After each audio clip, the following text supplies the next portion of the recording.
তো যাই হোক আলহামদুলিল্লাহ এটা প্রথম ডিম দিচ্ছে আজকে। আমার কাছে খুব ভালো লাগছে। তো আসসালামু আলাইকুম রহমতুল্লাহ, ওয়েলকাম করছেন ইনস্টাগ্রাম ফার্ম ফেসবুক পেজ এবং ইউটিউব চ্যানেল থেকে। আপনারা জানেন অন্ধকার যেন দেখা যাচ্ছে না, এখানে আমার কাছে কালার বার্ড মুরগি আছে, আবার এগুলোকে ছেড়ে রাখছে। এগুলো নতুন করে আনছিলাম, আপনারা জানেন কিছুদিন আগে। আর এগুলো যেগুলো দেখতে পাচ্ছেন, এই দেখি দেখি দেখি এই যে দেখা যাচ্ছে না, একটু অন্ধকার তো, লাইটিং নেই সেজন্য। যাই হোক আলহামদুলিল্লাহ এগুলোর তো ডিম দিচ্ছে, আপনারা জানেন। তো আপনারা জানেন এখানে দুইটা মুরগি ছিল, একটা সাদা, তো সাদাটা অনাকাঙ্ক্ষিতভাবে মারা গেছে, মারা গেছে। আর এইটা ছিল তার সঙ্গী আর কি।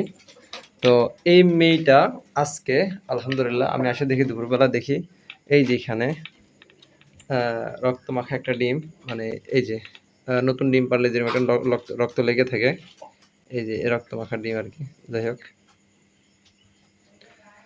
তো এই ডিমটা আর কি আলহামদুলিল্লাহ পারছে। আবার এখানে আরেকটা ডিম, এই ডিমটা আমি ওই নিচ থেকে নিয়ে আসছি, আমার ওই যে ওই মুরগিগুলো পারছে আর কি। তো যাই হোক আলহামদুলিল্লাহ এটা প্রথম ডিম দিচ্ছে আজকে। আমার কাছে খুব ভালো লাগছে। তবে সাদাটা থাকলে একটু ভালো হতো, কারণ আমার পছন্দের সাদা। কারণ আমি এখানে আবার সাদা নিয়ে আসছি, এই যে একটা সাদা, এই যে একটা, এই যে একটা, আমার তিনটে সাদা। আমি মনে করছিলাম চারটা যদি সাদা থাকতো একটা, তাহলে পুরো সাদা নিয়ে আসতাম। আরেকটা নিয়ে আসলে ভালো হতো, যে সবগুলো সাদা মুরগি। তো মানে আমি কালারিংটা আর কি মেন, এই যে এগুলো সব আপনারা তো জানেন, এই যে সেম কালার নিয়ে আসছিলাম। তো আমি এখানেও চাইছিলাম যে সেম কালারের যদি সাদা মুরগি বানাইতে পারতাম আর কি, তাহলে একটু ভালো লাগতো আর কি। যাই হোক আল্লাহর মাল আল্লাহ নিয়ে গেছে। আর সম্ভবত গরমের সময়, তো গরমে হিট স্ট্রোক করার কারণে আর কি মুরগিটা মারা গেছে আর কি। যাই হোক আলহামদুলিল্লাহ সবাই এই মুরগিটার জন্য দোয়া করবেন, যাতে আলহামদুলিল্লাহ ডিম পাড়া শুরু করছে, যাতে সুস্থ থাকে আর কেউ ভালো একটা সার্ভিস দিতে পারে আর কি।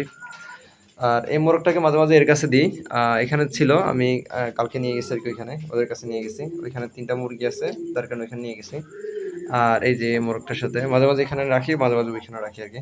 আর আপাতত ব্রাহ্মা মুরগিগুলো এখন ডিম দিচ্ছে না, আপাতত ওরা একটু রেস্টে আছে। ইনশাল্লাহ শীঘ্রই আবার ডিম পাড়া শুরু করবে। স্বাস্থ্য দিকে আগের থেকে ভালো হয়েছে।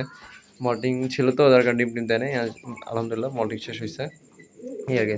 যাই হোক সবাই আমার ফার্মের মুরগিগুলোর জন্য দোয়া রাখবেন, আর আমি যাতে মুরগিগুলোকে টিকাতে পারি সেজন্য সবাই দোয়া করবেন। তো আজ এই পর্যন্ত, ভালো থাকবেন। যারা ফেসবুক থেকে দেখছেন অবশ্যই পেজটিকে ফলো দিয়ে পাশে থাকবেন, আর যারা ইউটিউব থেকে দেখছেন অবশ্যই চ্যানেলটিকে সাবস্ক্রাইব করে পাশে থাকবেন। আসসালামু আলাইকুম ওয়া রাহমাতুল্লাহি ওয়া বারাকাতুহু।